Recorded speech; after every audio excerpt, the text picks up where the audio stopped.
देखते। हाँ, अगर धर्म करना हो तो मुहूर्त जरूर देख लेंगे।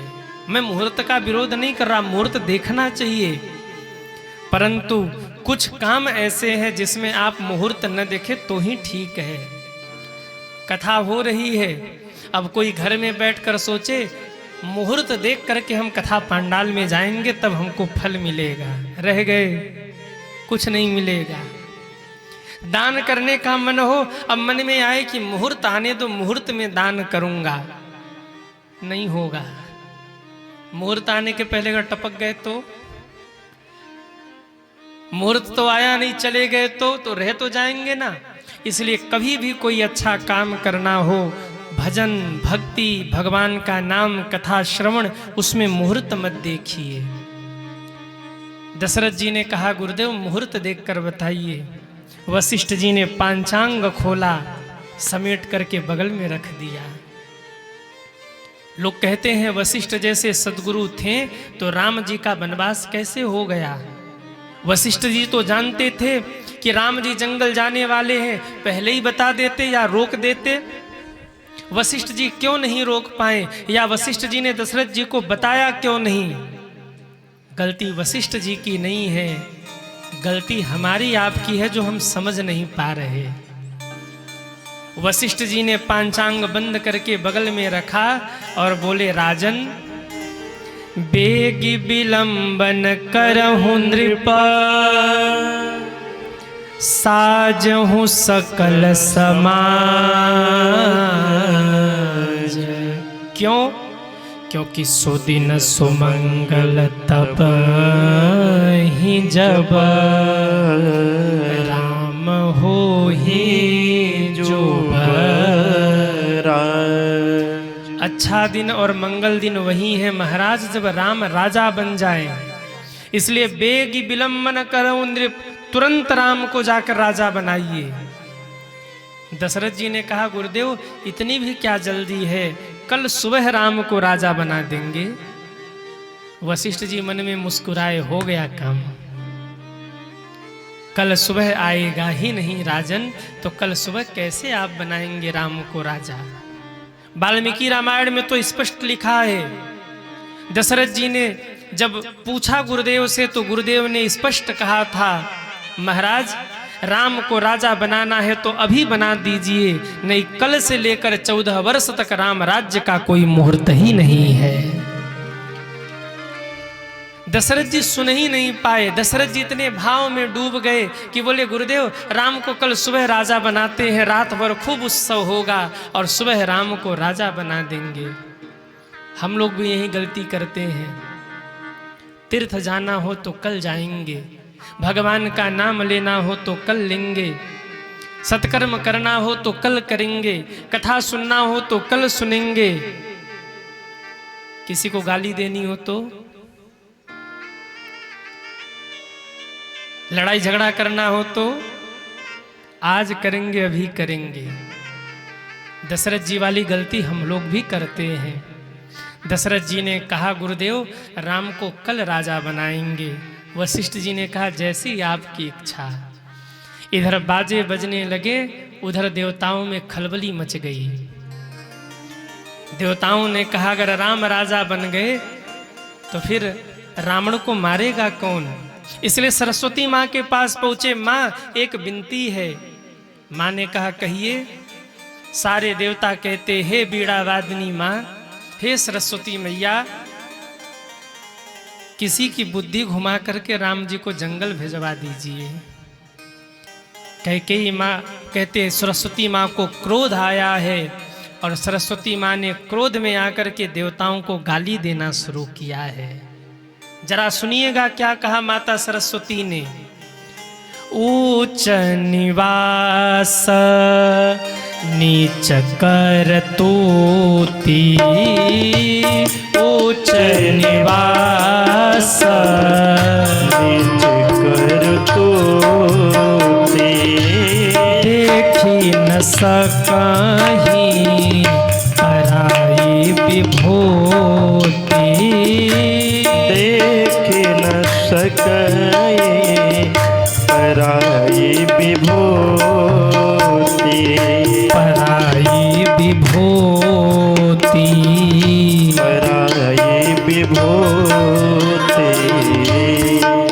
सरस्वती माँ ने क्रोध में आकर के कहा, देवताओं तुम्हारी रहनी तो बड़ी ऊंची है, पर तुम्हारी दृष्टि बड़ी नीची है। एक पंछी है बाज, आकाश में उड़ता रहता है, और एक पंछी है चकोर, धरती पर रहता है। एक बार बाज ने चकोर से कहा, आजा तू भी ऊपर आजा, क्यों धरती पर पड़ा है? अरे देख हम पंख फैला करके उड़ रहे हैं, तू भी उड़ ले। चकोर ने हंस के कहा, रहने दो, तुमसे भले हैं हम। बाज ने कहा, क्यों? बोले, तुम रहते भले आकाश में हो। चकोर ने कहा, हे बाज, तू रहता भले आकाश में है, पर तेरी दृष्टि मांस के टुकड़े पर होगी, और मैं रहता भले जमीन पर हूं, पर मेरी दृष्टि चंद्रमा की ओर होगी। मैं यही भला हूं, मैं नीचे होकर भी ऊपर देख रहा हूं, और तू ऊपर हो के भी जमीन पे पड़े किसी मांस के टुकड़े को ढूंढ रहा है, तो उससे अच्छा तो मैं यहीं पे हूं। माँ कहती हैं, रहते ऊंचाई पर हो देवताओं, पर राम जी का सुख नहीं देख पा रहे। देवताओं ने हाथ जोड़ा, माँ बात सुख दुख की नहीं है। अगर राम जंगल नहीं गए, तो निषाद राज को हृदय से कौन लगाएगा। माँ अगर राम बन नहीं गए, तो केवट से चरण कौन धुलाएगा। अगर राम बन नहीं गए, तो सबरी के जूठे बेर कौन खाएगा। अगर राम बन नहीं गए, तो जटायु को तात कह के कौन बुलाएगा। अगर राम बन नहीं गए, तो सुग्रीव को बाली जैसे आतताई से मुक्ति कौन दिलाएगा। और अगर राम बन नहीं गए, तो रावण जैसे पापी से धरती को मुक्त कौन कराएगा। इसलिए राम को जंगल जाना जरूरी है। राम वन जाएंगे तो बन जाएंगे, और राम घर में रह गए तो दशरथ नंदन राम बन के रह जाएंगे। अगर राम जंगल जाएंगे तो राजा रामचंद्र भगवान बन करके लौटेंगे, और राम अगर घर में रह गए तो दशरथ नंदन राम बन के रह जाएंगे। सरस्वती माँ को बात समझ में आई। अवध में धूड़ धूड़ के देख रही हैं माँ, किसकी बुद्धि में घुमाऊं। जिसने सरजू का जल पिया हो, जिसने वशिष्ठ जैसे ज्ञानी महापुरुष के मुख से प्रवचन सुना हो, कथा श्रवण किया हो, स्वयं सरस्वती माँ की हिम्मत नहीं हुई कि उनकी बुद्धि घुमा सके। जिसने अवध की माटी में अपना बचपना बिताया हो, जिसने अवध की भूमि पर जन्म लिया हो, सरस्वती माँ उसकी बुद्धि नहीं घुमा सकती। खोजते खोजते एक मिल गई, जो अयोध्या की नहीं है, जम्मू कश्मीर से आई है।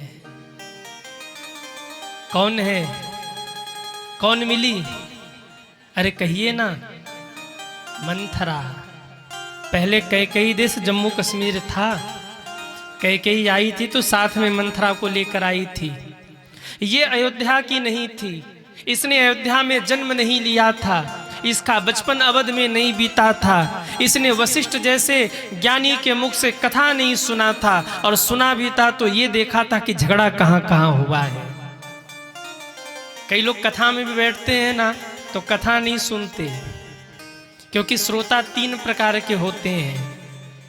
एक होते हैं श्रोता, एक होते हैं सोता, और एक होते हैं सरवता।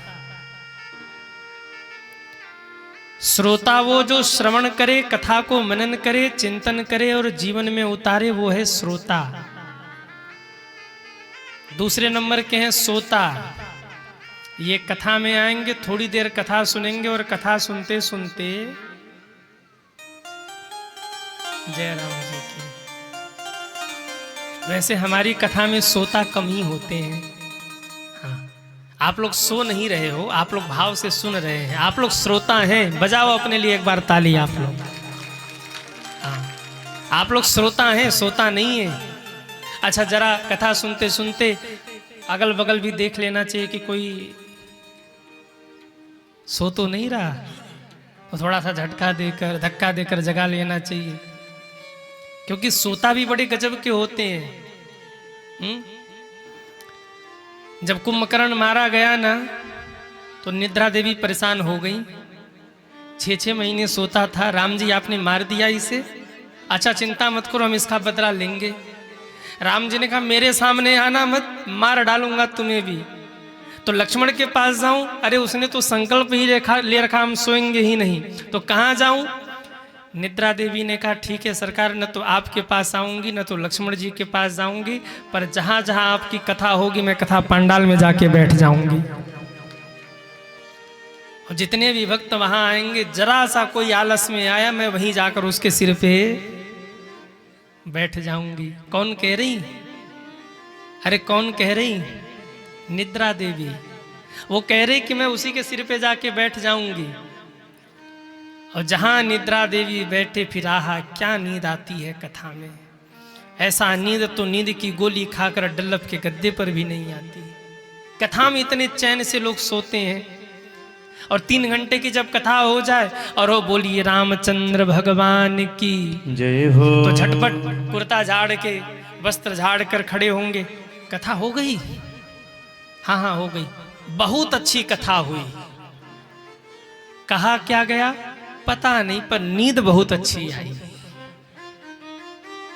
नींद अच्छी आई इसलिए कथा अच्छी हो गई। बोल रामचंद्र भगवान की जय हो।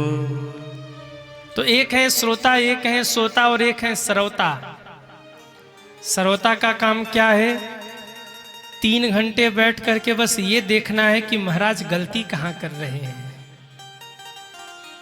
और वही गलती नोट करके ले जाएंगे। बोले आज महाराज ने ये गलती की है। कौन कौन सी अच्छी बात बोली गई उनसे मतलब नहीं है। सरवता को बस इससे मतलब है कि गलती कहाँ हुई। भाइयों आपने सरवता देखा है? सरवता सुपारी को काटने वाला। जैसे सरवता सुपारी को कट कट काट देता है ना, ऐसे ही तीसरे नंबर के श्रोता भी कथा को कट काट देते हैं। उनको कोई एक लेकिन चाहिए। मंथरा भी ऐसी थी। कहते हैं कथा में तो बैठती थी, पर कहाँ कहाँ विवाद हुआ, कहाँ कहाँ झगड़ा हुआ, सब नोट करती थी मंथरा। कथा नहीं सुनती थी। मिल गई मंथरा, सरस्वती माँ ने मंथरा की बुद्धि घुमा दी। मंथरा रोते हुए पहुंची कैकेयी माँ के पास।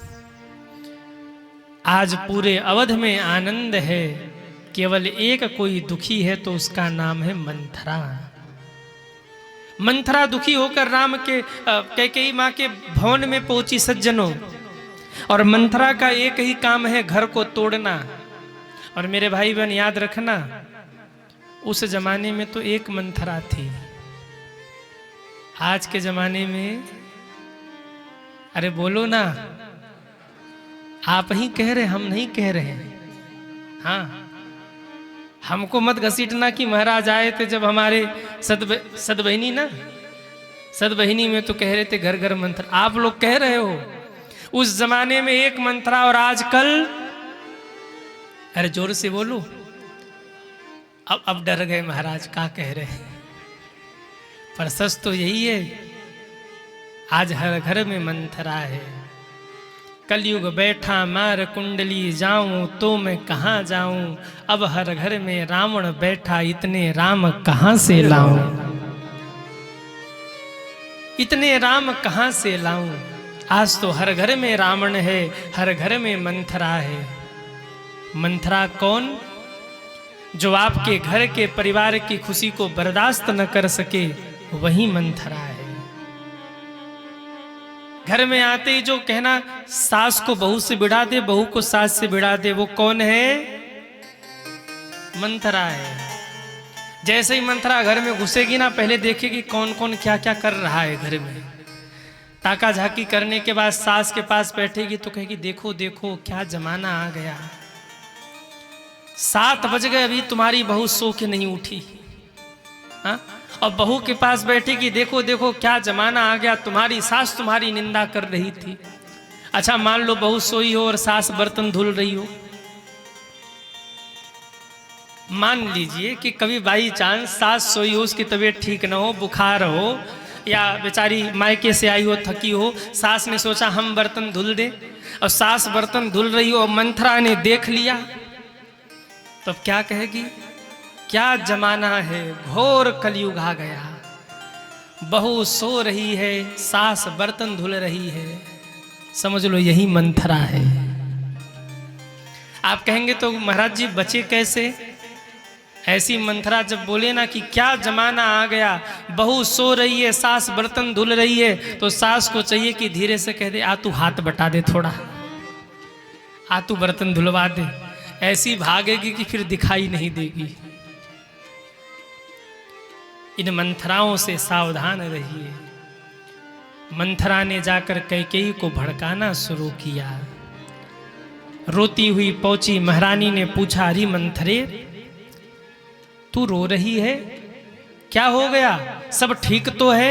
और जोर जोर से रोने लगी। महारानी ने पूछा, महाराज तो ठीक है ना, प्रजापुरवासी तो ठीक है ना? नहीं बोली। अच्छा एक बात बता, मेरा राम तो ठीक है ना? और जैसे ही कहा राम ठीक है, मंथरा जोर से बोली, राम को और कौशल्या को छोड़ करके और कौन ठीक है महारानी? महारानी चौंक गई। अरे मंथरा तू क्या कह रही है? तू स्पष्ट बता, तू कहना क्या चाहती है? मंथरा ने कैकेयी के कंधे पर हाथ रखा, कहा राम राजा बन रहे हैं। महारानी ने गले की माला निकाल करके फेंक दिया, ले मंथरे उपहार ले जा। इतना सुंदर संदेश तूने मुझे सुनाया, उपहार ले जा। मंथरा कहती, बांट लो आज उपहार, कल से आपका दिन बदलने वाला है। अरे तू कहना क्या चाहती, स्पष्ट तो कह। मंथरा ने कहा, महारानी 15 दिन से राम को राजा बनाने की चर्चा चल रही है। 14-15 दिन हो गए, आपको कानों कान सूचना नहीं दी गई। पहले भरत को ननिहाल भेजा गया और फिर राम राज्य की तैयारी की गई। आपके पीछे षड्यंत्र चल रहा है महारानी, और तू भोली भाली, तू तो समझती ही नहीं है। पर मैं तेरा अहित नहीं देख सकती थी, इसलिए आज मैं बोल रही हूँ। राम राजा बनेंगे, तेरा अहित हो जाएगा। जैसे इतना कहा, महारानी ने तलवार निकाला, मंथरा के गर्दन पे रख दिया। खबरदार मंथरा, एक शब्द भी अगर राम के बारे में और बोली ना, गर्दन उड़ा दूंगी, सिर धड़ अलग कर दूंगी। मंथरा ने तलवार बगल में हटाया। अब दोनों कंधों पर हाथ रखा है और दोनों कंधों पर हाथ रख के कहा, महारानी बड़ी भोली हो तुम। अपने कानों से मैं सुन के आई हूं, राम राजा बनेंगे ना तो कौशल्या बनेंगी राजमाता, भरत होंगे कारागार में और फिर जीवन भर अपनी सौत की सेवकाई करते रहना। इतना कह के मंथरा ने कैकेयी को हृदय से लगा लिया। और जैसे ही मंथरा ने कैकेयी को हृदय से लगाया, कुसंग का वायरस फैला, आत्मसम्मान को ठेस लगा। कैकेयी मां की बुद्धि पलट गई। कुछ दिन पहले कोरोना वायरस आया था, कैसे फैल रहा था कहिए ना? संपर्क में आने से कोरोना वायरस फैल रहा था। झारखंड में था कि नहीं था? अरे हाँ या ना? जब सब जगह था तो यहां भी रहा होगा। एक व्यक्ति अगर संक्रमित है, छू दिया दूसरे को, तो उसको भी हो गया। मेरे भाई बहन, कोरोना वायरस तो ठीक भी हो सकता है, पर यह कुसंग का वायरस इतने जल्दी ठीक होने वाला नहीं है। ये भी संपर्क से ही फैलता है। संतों का दर्शन करेंगे तो पाप दूर भागेंगे, और कुसंगतियों का संगत करेंगे तो पाप को अपने सिर माथे ले लेंगे। इसीलिए सुंदरकांड में कहा गया, बरु भल बास नरक करताता, दुष्ट संग जनि देई विधाता। अगर ब्रह्मा जी आपसे आकर के पूछें कि बताओ सद्बहिनी वालों, दुष्ट का संग लोगे या नरक लोगे, तो आप मुझे बताइए, आप इन दोनों में से किसको चुनेंगे? कहिए ना। अगर ब्रह्मा जी कहे कि दो ही ऑप्शन है, या तो नरक जाओ या तो दुष्टों की संगति में रहो, कुसंगतियों की संगति में रहो, कुसंगियों के साथ रहो, तो आप किसको चुनेंगे? कहिए ना। महाराज दोनों ही ऑप्शन खतरनाक है, पर यदि दो ही बात हो कि दोनों में से एक को चुनना ही पड़ेगा, तो विभीषण जी रो करके कहते, राम जी स्वयं अपने मुख से कहते सुंदरकांड में कि हे विभीषण, तुम्हारी स्थिति देखकर ऐसा लगता है कि अगर ब्रह्मा पूछे कि नरक में जाना हो या कुसंगतियों का संगत करना हो, दुष्टों की संगति करना हो, तो नरक में जाना स्वीकार कर लेना चाहिए, पर दुष्टों की संगति नहीं करना चाहिए, क्योंकि नरक में जाएंगे तो पाप कम होगा और दुष्टों की संगति करेंगे तो पाप बढ़ जाएगा। मंथरा ने ज्यों स्पर्श किया बुद्धि घूम गई कैकेयी की। जो कैकेयी माँ राम को प्राणों से अधिक प्रेम करती थी, वहीं कैकेयी माँ गिड़गिड़ा के कहती है, बताओ कैकेयी, तुम जो कहोगी मैं वही करूंगी, बताओ मुझे क्या करना है।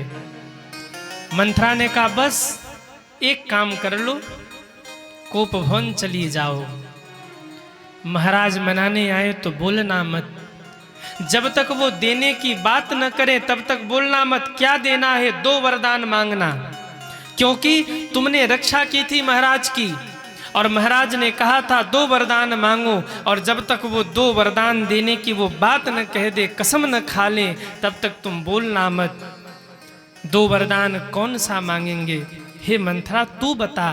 मंथरा ने कह दिया, सुत ही राज रामो ही बनवासु, ये 2 वरदान मांग लेना, और जब तक ये 2 वरदान देने के लिए संकल्प न ले ले महाराज, तब तक तू बोलना मत।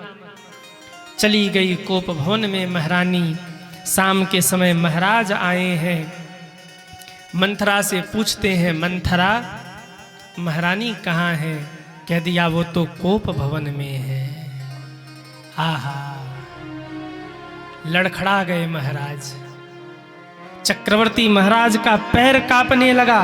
गोस्वामी जी कहते हैं, कोप भवन सुनी सकुचे हूँ राव, कोप भवन सुनी सकुचे हूँ राव, भय बसया गहुण पर ही न पाऊं, भय बस अगहुण पर ही न पाऊं।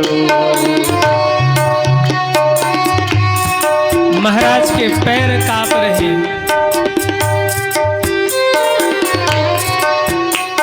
आगे नहीं बढ़ पा रहे।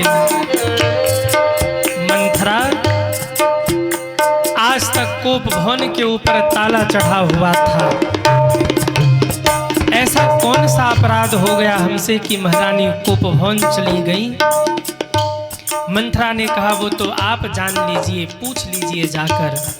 कांपते कांपते पहुंचे, कोप भवन में पहुंचे महाराज। देखा मैले कुचैले वस्त्र धारण करके महारानी धरती पर लेटी हुई हैं।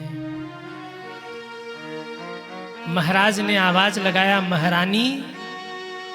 महारानी नहीं बोली। पास गए, बार बार कहराऊ सुमुखी सुलोचनी पिक बचनी। महारानी तुझे क्या हो गया, बता ना, तू एक बार कह दे। अच्छा मैं समझ गया, राम को राजा बनाने के लिए रोज कहती थी तुम, मैंने राम को राजा बनाने का निर्णय ले लिया और तुम्हें बताया नहीं, बस इसीलिए तुम रुष्ट हो गई ना। मांग मांग, तुझे क्या चाहिए मांग तू आज, तुझे जो भी चाहिए तू आज मुझसे मांग ले, मैं बड़ा प्रसन्न हूं महारानी, तुझे जो चाहिए तू मांग। और जब कहा मांग ले तुझे जो चाहिए, तब महारानी ने कहा, मांग मांग पे कहूँ पिय, कबहू न देहू न लेहू, देन कहूँ वरदान दुई, तेऊ पावत संदेहू। मांग मांग कहते हो, पर 2 वरदान कहा था वो आज तक नहीं दिया, 2 वचन तो पूरा किया नहीं, फिर कहते हो मांग लो। महाराज ने कहा, कौन सा वचन? महारानी ने कहा, मैंने आपकी रक्षा की थी युद्ध के समय, उस समय 2 वचन वरदान देने का आपने वचन दिया था और आज तक तो दिया ही नहीं आपने। महाराज थोड़े से गंभीर हो गए और महाराज ने कहा, महारानी शायद आप भूल रही हैं कि मैं रघुवंशी क्षत्रिय हूं। हम रघुवंशियों की ये परंपरा है, हम क्षत्रियों की एक परंपरा है। हम रघुवंशी क्षत्रिय किसी को वचन नहीं देते, और कभी किसी को यदि वचन दे दिया तो अपने प्राण देकर भी अपने वचनों की रक्षा किया करते हैं। हम क्षत्रिय हैं, पीछे नहीं हटते। महाराज अपने कुल की परंपरा की बड़ाई करने लगे। महारानी सुनिए। रघुकुल रीति सदा चली आई, रघुकुल रीति सदा चली आई। सब गाइए। प्राण जाई बरु बचन न जाई, प्राण जाई बरु बचन न जाई, प्राण जाई बर बचन न जाई, प्राण जाई बरु बचन न जाई। महाराज बोले रघुकुल रीति। एक बार ये चौपाई सब हमारे साथ बोलिए। रघुकुल रीति सदा चली आई, प्राण जाई बरु बचन न जाई। पर आजकल के लोगों ने इस चौपाई को थोड़ा सा बदल दिया। वो कहते हम कुल रीति सदा चली आई, बचन जाई पर प्राण न जाई। चाहे 10 बार बचन जाई पर प्राण जाने नहीं चाहिए। महाराज बोले महारानी मैं तो भूल गया था। अच्छा मांगो मांगो, तुम्हें क्या चाहिए? महारानी बोली पहले राम की सौगंध खाइए। थोड़े से महाराज हिचके, राम की सौगंध? लेकिन फिर महाराज सहज में बोले ठीक है, राम की सौगंध महारानी, आप जो मांगिएगा मैं दूंगा। और जैसे इतना कहा महारानी उठ करके बैठ गई और हाथ जोड़ करके अपना वरदान मांगा। सुनिए क्या मांग रही हैं। सुनहु प्राण प्रिय भावत जी का, देहूं एक बर भरत टीका। महाराज गद्दी पर आप राम को बिठा रहे हैं, पर कल सुबह होते ही उसी सिंहासन पर राम नहीं मेरा भरत बैठे। महाराज को आघात तो लगा, पर बोले बस इतनी सी बात। मोरे भरत राम दुई आँखी, राम दाहिना नेत्र है तो भरत मेरा बायां आंख है। ठीक है, भरत को गद्दी पर बिठाता हूं, दूसरा वरदान मांगो। महाराज पहले वरदान को तो सह ले गए, पर दूसरे वरदान को महाराज सह नहीं पाए। महारानी का भी हृदय फटने लगा। कैसे मैं राम के लिए वनवास मांगूं? जिस राम की कभी शत्रु भी निंदा नहीं करते, उस राम को कैसे मैं जंगल भेज दूं? अकुला गई महारानी कैकेयी। परंतु राम जी के कार्य को सिद्ध करना था, इसलिए अपने आप को कठोर कर लिया माने। गोस्वामी जी की लेखनी डगमगाने लगी। बाबा सोचने लगे राम को वनवास कैसे लिखूं। इतनी लेखनी लड़खड़ाई की एक चौपाई का गैफ हो गया। दोसर बर मांगहु कर जोरी। इसके आगे बाबा कुछ बोल नहीं पाए, रोने लगे गोस्वामी जी। और रोते रोते सोचने लगे अब लिखूं क्या? तो आगे लिख दिया पुरवहु नाथ मनोरथ। फिर व्याकुल हो गए, कैसे कहूं राम को जंगल जाना है? तो एक अर्धाली और लिख दिया तापस बेस विशेष उदासी। और फिर गोस्वामी जी ने रोते रोते अब लिखा 14 बरिस राम बनवासी। जैसे इतना शब्द सुना महाराज पछाड़ खा के गिरे। महारानी ये आपने क्या मांग लिया महारानी? मेरे राम के लिए वन, तुम कहती हो भरत को गद्दी पर बिठाना है, मैं बिठाता हूं महारानी, वचन है मेरा। पर ये मत कहो कि मेरा राम जंगल जाएगा। अरे मेरे राम की उम्र ही क्या है महारानी, कैसे वो वन को झेलेगा? कहते अपने सिर का मुकुट निकाल करके महाराज ने कैकेयी के चरणों में रख दिया। महारानी, अवध की लाज तुम्हारे हाथों में है, हो सके तो अपने दूसरे वरदान को बदल देना महारानी। अगर दूसरे वरदान को नहीं बदला तो राम जंगल जाएंगे और मेरे प्राण निकल जाएंगे, अवध अनाथ हो जाएगा। महारानी ने कहा, अगर राम जंगल नहीं गए, होत प्रात मुनि वेश धरी, जोन राम बन जाही, मोर मरण राउर अजस, छत पे चढ़कर कूद जाऊंगी, आपका अपयश हो जाएगा। अब सोच लीजिए, मेरी मृत्यु चाहिए कि राम का वनवास चाहिए? महाराज रोकर बोले, महारानी एक बार तो राम के ऊपर तरस खाओ। क्या तुम राम को नहीं जानती? सुबह होते ही जब राम को पता लगेगा मुझे जंगल जाना है ना, मेरा राम मुड़ के एक बार भी नहीं पूछेगा कि पिताजी मुझे क्यों जंगल भेज रहे, चला जाएगा। लेकिन जिस समय राम की माता कौशल्या आएगी और मुझसे रोकर पूछेगी, महाराज मेरे बेटे को क्यों जंगल भेज रहे, मेरे बेटे की गलती बता दो, रोती हुई कौशल्या को मैं क्या उत्तर दूंगा? महारानी जरा कौशल्या के बारे में तो सोचो। महारानी कठोर हो गई, रोते बिलखते रात बीत गई। सुबह सुमंत्र जी आए, महाराज कुछ बोल नहीं पाए, केवल राम राम कहा।